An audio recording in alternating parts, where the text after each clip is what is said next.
अस्सलाम वालेकुम, मैं हूं डॉक्टर मुज़म्मिल इरशाद। कल हमने डिस्कस किया था कि लाइफस्टाइल मॉडिफिकेशंस यानी हमारा तर्ज ज़िंदगी हमारे ब्लड प्रेशर पे किस तरह असर अंदाज होता है और इससे हम किस तरह ब्लड प्रेशर को कंट्रोल में रख सकते हैं। तो उसमें हमने ये डिस्कस किया था कि अगर हमारा वज़न ज़्यादा है तो वज़न कम करने से कितना ब्लड प्रेशर कम होगा। इसी तरह हमने देखा था कि डैश डाइट लेने से, एक्सरसाइज करने से, अल्कोहल को कम करने से और माइंडफुलनेस से हमारा ब्लड प्रेशर कितना कम होगा, और इसी तरह लो साल्ट डाइट से भी हमारा ब्लड प्रेशर कितना कम होगा। तो ये तो हमने जनरल बातें की थी। आज हमारी वीडियो का जो टॉपिक है वो है कि हमने वेट लूज़ करना कैसे है। हमने बात तो कर दी कि अगर हमारा वेट ज़्यादा है और अगर हम 10 किलोग्राम वज़न कम कर लेते हैं तो हमारा ब्लड प्रेशर 5 से लेकर 20 मिलीमीटर ऑफ मर्क्यूरी तक कम हो जाएगा। तो हमने अपना वेट लूज़ करना कैसे है, तो इसमें सबसे पहली बात हमने तहैया करना है, हमने इरादा करना है। जब तक हमारा इरादा नहीं होगा तो हमारा वेट कम नहीं होगा। सबसे पहले ये सवाल खुद से करना है कि मैं अपना वज़न कम करने के लिए रेडी हूँ। अगर रेडी हैं तो आप अपना वज़न कम कर सकते हैं। तो इसमें हमने 5 चीज़ें लेनी है, जिसमें हमारी डाइट है। Diet number 1, physical activity number 2, behavioural changes number 3, number 4 medications और नंबर 5 सर्जिकल प्रोसीजर्स। नंबर 1 हमने डाइट को डिस्कस करना है। Diet is the most important factor to lose weight. सबसे अहम जो हमारे जो हमने वेट लूज़ करना है उसमें इम्पॉर्टेंट फैक्टर डाइट है। ठीक है, तो डाइट में हमने क्या करना है, हमने प्रोसेस्ड फूड्स नहीं लेने, जैसे कि चॉकलेट है, बिस्किट्स हैं, केक्स हैं, आइसक्रीम है, ड्रिंक्स हैं। ठीक है, ये चीज़ें हमने छोड़ देनी है और हमने अनप्रोसेस्ड फूड लेना है, जैसे कि फल हो गया, सब्जियां हो गई और दूध हो गया, होल ग्रेन्स हो गए। तो ये चीज़ें हम ज़्यादा करेंगे और प्रोसेस्ड फूड से दूरी हासिल करेंगे। जो प्रोसेस्ड का मतलब है कि वो अपनी असली हालत में नहीं है, अनप्रोसेस्ड का मतलब है कि वो अपनी कुदरती हालत में मौजूद है। अगर वो खाएंगे तो वो हमारे लिए बेहतर होगा। इसी तरह हमने शुगरी ड्रिंक्स नहीं लेने, छोड़ देने हैं। हमने फास्ट फूड नहीं लेना, हमने जंक फूड नहीं खाना, हमने स्वीट्स नहीं खानी। ठीक हो गया। इसके साथ हमने एक डाइट है जिसे हम मेडिटेरेनियन डाइट कहते हैं। ये मेडिटेरेनियन सी के साहिल पे जो है ना, वो जो लोग रहते हैं वो खाते हैं, ये उनकी खुराक है। उसमें भी फल हैं, सब्जियां हैं, बीन्स हैं, नट्स हैं और सी फूड है मेनली। ठीक है, तो अगर हम वो यूज़ करें, उस प्लान पे चलें तो हमारा वेट लूज़ हो सकता है। ठीक है, उसके साथ हमने लो ग्लाइसीमिक इंडेक्स वाली डाइट लेनी है। लो इंडेक्स, ग्लाइसीमिक इंडेक्स का मतलब है कि उसमें कार्बोहाइड्रेट्स मतलब कि शुगर कम है। ठीक है, वो वाली लेनी है। इसमें फिर वही फल और सब्जियां ज़्यादातर हैं। इसके साथ अगर हम किसी डाइटिशियन की, किसी न्यूट्रिशनिस्ट की हेल्प ले लेते हैं और वो हमें कोई डाइट प्लान दे देता है या कोई हमें डाइट के हवाले से एजुकेशन दे दे, तो वो भी हमारे लिए बेहतर होगा। ठीक हो गया। तो ये तो हमारा था डाइट हमने कैसे लेनी है। ठीक हो गया।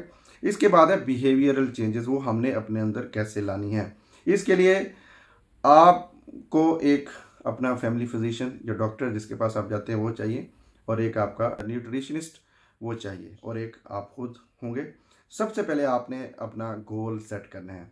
आपने एक हफ्ते में कितनी एक्सरसाइज करनी है, आपने कितनी डाइट लेनी है और कितना वेट लूज़ करना है एक हफ्ते में, ये आपने गोल सेट कर लेना है उस अपना जो फैमिली फिजिशियन है उसके साथ डिस्कस करके। ठीक है, उसके साथ आपने अकाउंटेबल रहना है। ठीक है, अकाउंटेबिलिटी होनी चाहिए। हफ्ते या 2 हफ्ते के बाद आपने डॉक्टर को विज़िट करना है। आपने बताना है कि मैंने इतनी डाइट ली, इतनी एक्सरसाइज की और इतना मेरा वेट लूज़ हुआ, या इस दौरान कोई प्रॉब्लम आया तो आप वो डॉक्टर से डिस्कस कर सकते हैं। ठीक हो गया। इसके साथ तीसरे नंबर पे आपने वही डाइटिशियन जो है वो, उसके साथ आपने डिस्कस करना है वेट लूज़ कैसे करना है। वो आपको डाइट प्लान्स बना के देगा, और ऐसा प्लान होगा जो आपका जो है ना अप्रोप्रिएट हो, मुनासिब हो, प्रैक्टिकल हो, आप उस पर अमल भी कर सके, अफोर्डेबल हो, आप वो प्लान ले भी सके और अचीवेबल हो। ये ना हो कि आप 10 दिन बाद कहें यार मुझसे तो नहीं होता। तो ऐसा नहीं करना। चौथे नंबर पे स्टिमुलस कंट्रोल। इसको आपने देखना। स्टिमुलस कंट्रोल क्या है कि ऐसा एनवायरनमेंट जहां आप ओवर ईट कर जाते हैं। फ़र्ज़ करें कि आपके फ्रिज में कोई कुछ पड़ा है, तो आपने जो है ना मतलब आपने देख लिया तो आप खाएंगे लामहला।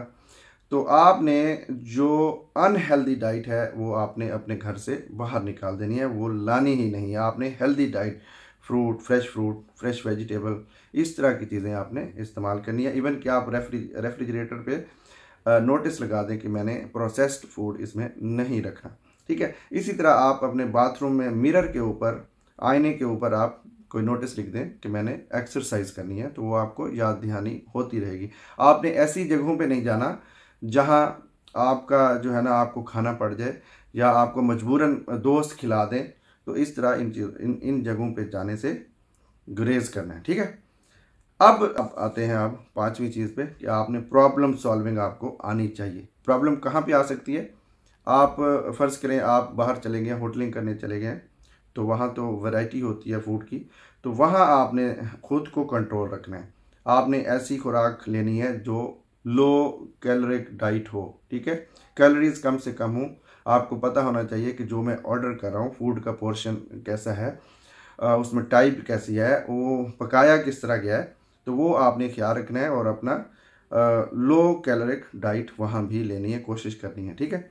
और इसके साथ प्रॉब्लम और कहाँ आ सकते हैं? तो उसमें प्रॉब्लम ये आ सकता है कि आपको खुदा न खास्ता कभी कोई गुस्सा आ गया या एंग्जाइटी होगी, डिप्रेशन होगी, बोर्डम होगी, ठीक है। तो उसमें भी ज़्यादातर ये होता है कि खाना ज़्यादा खाया जाता है। तो वो भी आपने, अगर कोई ऐसी सिचुएशन है जिसमें आपको एंग्जाइटी हो गई है और गुस्सा आना शुरू हो गया, तो आप उसका इलाज करवा लें या मेडिसिन ले लें, ठीक हो गया। इसके साथ जो है ना अब आपने ख्याल रखना है कि रिलैप्स कि आपसे कोई एरर ना हो, गलतियाँ, मिस्टेक्स, कि आपने फ़र्ज़ किया कि आपने चाहा कि मैं यार एक बिस्किट खा लूँ, लेकिन वो आपको मज़ा आया, आपने ज़्यादा खा ली, ठीक है। तो मतलब एक की बजाय आपने 10 बिस्किट्स खा लिए, तो ओवर ईट हो गया, ठीक है। और वो आपके प्लान का हिस्सा भी नहीं था। तो इसके लिए परेशान नहीं होना, आपने इससे सीखना है। क्या करना है? सीखना है कि मैंने ये गलती की है, आइंदा मैं ये गलती नहीं करूँगा, ठीक है।